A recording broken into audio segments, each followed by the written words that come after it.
मैं बॉडी बनाना चाहता हूँ इसलिए मैं जिम करता हूँ। गाइज इसलिए कि इंग्लिश जो नॉर्मली होती है वो होती है that's why, that's more popular, exactly बहुत ही ज़्यादा पॉपुलर है दैट्स वाई का मतलब इसलिए। दैट्स वाई जो होता है दैट इज़ वाई का शॉर्ट फॉर्म होता है दैट्स वाई, इसका मतलब होता है इसलिए। इसके स्थान पर हम डिफरेंट टाइप ऑफ सेंटेंसेस मतलब डिफरेंट टाइप ऑफ वर्ड्स हम यूज कर सकते हैं अपनी इंग्लिश स्पीकिंग को फ्लुएंट एंड इफेक्टिव बनाने के लिए। तो दैट्स वाई के स्थान पर सबसे पहले हम लोग यूज कर सकते हैं सो, हेंस, henceforth, therefore या फिर that's the reason। ये 6 तरीके टोटल जो हैं आपके लिए बहुत ही इंपॉर्टेंट है जानना और बोलना भी। अगर आप इसको सीख लेते हैं आप इंग्लिश इफेक्टिव होने वाली है। हमेशा that's why ना कहकर अब that's the reason, henceforth या therefore का भी यूज़ कर सकते हैं नॉर्मली। चलिए देख लेते हैं कुछ सेंटेंसेज में।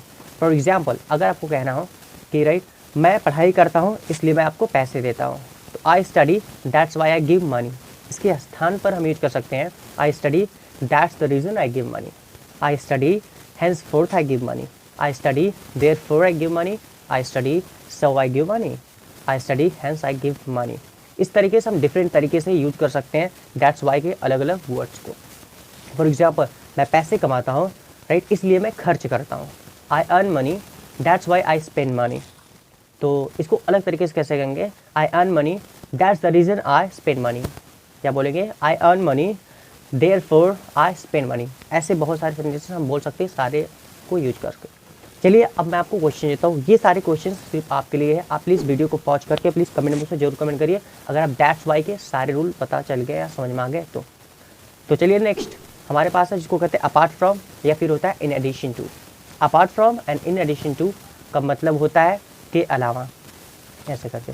Apart from in addition to के बाद एक नाउन आपको यूज करना है, एक नाम किसी भी चीज़ के अलावा, जैसे मोबाइल के अलावा अपार्ट फ्रॉम मोबाइल या in addition to mobile, class के अलावा अपार्ट फ्रॉम क्लास या in addition to class, English के अलावा अपार्ट फ्रॉम इंग्लिश या फिर इन एडिशन टू इंग्लिश।